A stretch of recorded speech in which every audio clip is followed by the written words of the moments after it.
आज आपके सामने जो मैं चैप्टर लेकर आया हूँ, इस चैप्टर का नाम है chapter number 4 strategy of industrial growth 1947 to 1990 कि आज़ादी के बाद, आज़ादी के टाइम से लेकर 1990 तक 1990 तक 1947 से 1990 तक हमारी कंट्री के अंदर इंडस्ट्रियल ग्रोथ को बढ़ाने के लिए, देखिए इंडस्ट्री किसी भी कंट्री के लिए एक प्राइमरी की होता है ग्रोथ के लिए, चाहे वो एम्प्लॉयमेंट अपॉर्चुनिटीज़ को बोली, चाहे जीडीपी की बात करें हम। तो इस चैप्टर के अंदर हम वो बात करेंगे कि हमने इंडस्ट्रियल ग्रोथ को बढ़ाने के लिए हमने कौन कौन से एफर्ट करे थे। Importance of industry in economy. सबसे पहली बात कि इंडस्ट्री की इकोनॉमी में यानी कि अर्थव्यवस्था में क्या इंपॉर्टेंस होती है। पहला point, industry serve as the epicentre of growth. Industry growth यानी कि वृद्धि को बढ़ाता है, विकास को बढ़ाता है। Industry is a source of employment, रोजगार प्रदान करता है।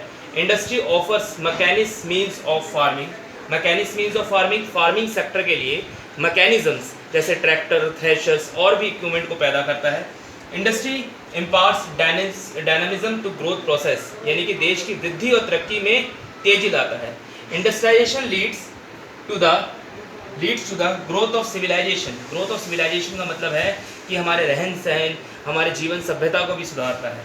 अगला टॉपिक आता है direct participation of the state in the process of industrialisation. Means industrialisation के प्रोसेस के अंदर अगर हम डायरेक्टली बात करें प्राइवेट सेक्टर कंपनीज की, प्राइवेट एंटरप्रेन्योर्स यानी कि उद्यमकर्ता की, तो उन्होंने क्या रोल निभाया। There was lack of capital with private entrepreneurs. शुरुआती दौर पर जितने भी प्राइवेट बिजनेसमैन थे या कैपिटल या प्राइवेट एंटरप्रेन्योर्स थे, उनके पास कैपिटल की कमी आई थी, यानी कि पूंजी, पैसा लगाए तो लगाए कहाँ से। बिजनेस का प्लान है, बिजनेस के लिए जगह है, बिजनेस करने का तरीका है, मगर पैसा नहीं। Private entrepreneurs lacked induce to invest owing to limited size of the market।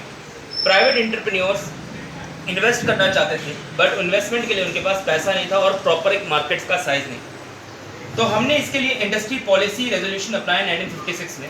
1956 में इंडस्ट्री पॉलिसी रेजोल्यूशन अपनाया गया। बेटा ये पॉलिसी बहुत इंपॉर्टेंट थी, जिससे small scale industries, medium scale और लार्ज स्केल इंडस्ट्री, तीनों sector industry, small scale, medium scale और लार्ज स्केल के लिए काम किया गया।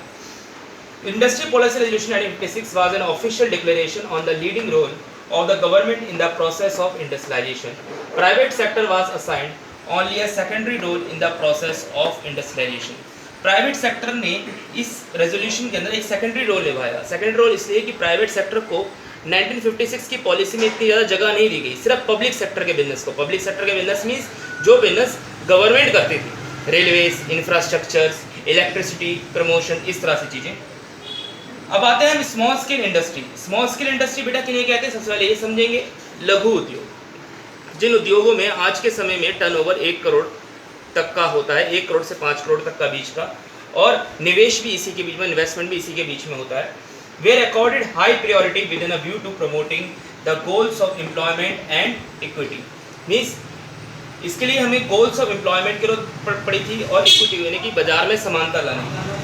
3 important characteristics of SSI, small scale industries की 3 सबसे महत्वपूर्ण विशेषताएं।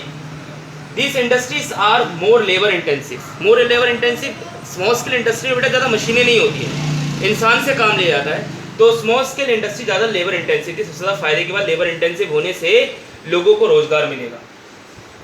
Small scale industry show locational flexibility enabling them to achieve inter regional equality. Small scale industry के अंदर फ्लेक्सिबिलिटी रीजनल बेस पे। रीजनल बेस पे का मतलब है कि बहुत सी ऐसी इंडस्ट्री थी जो एक पर्टिकुलर किसी रीजन में हो सकती थी।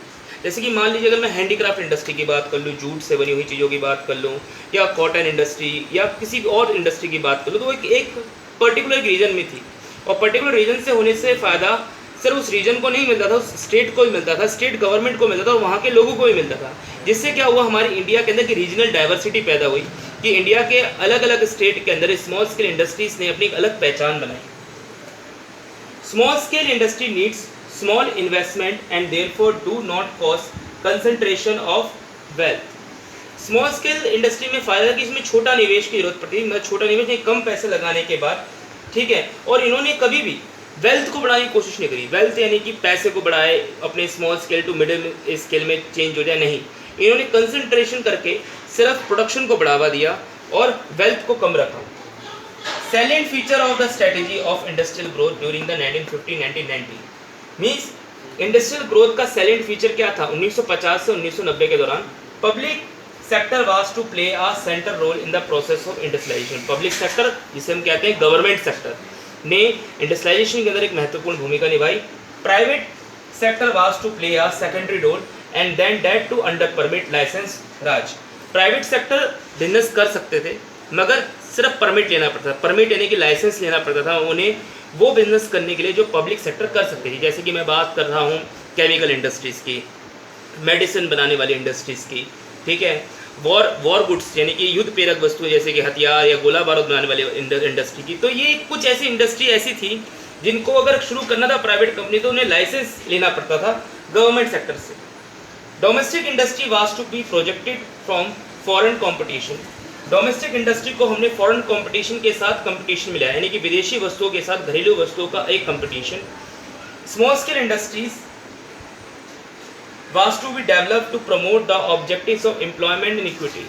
सबसे इंपॉर्टेंट पॉइंट है कि स्मॉल स्केल इंडस्ट्री को ज़्यादा बढ़ावा इसलिए दिया गया कि इंडिया के अंदर एम्प्लॉयमेंट अपॉर्चुनिटीज़ हर सेक्टर से निकल कर आए, क्योंकि इंडिया के अंदर ज़्यादातर आबादी एग्रीकल्चर सेक्टर में इंगेज थी। तो एग्रीकल्चर सेक्टर के बाद अगर किसी भी सेक्टर को ग्रूम करना है, इंडस्ट्री ज़रूरी होती है। जिस तरह खाना ज़रूरी है, खेत ज़रूरी है, कृषि बाड़ी ज़रूरी है, उस तरह बेटा फैक्ट्रीज भी ज़रूरी है। तो उसके लिए हमें एक एम्प्लॉयमेंट और इक्विटी को दोनों को साथ लेकर आना था। बेटा इसके रेस्ट 3 टॉपिक रह गए हैं जो मैं अपने अगले वीडियो में आपके सामने रखूँगा। उस 3 वीडियो के बाद ये चैप्टर ब्रीफिंग हो जाएगी। ठीक है, थैंक यू।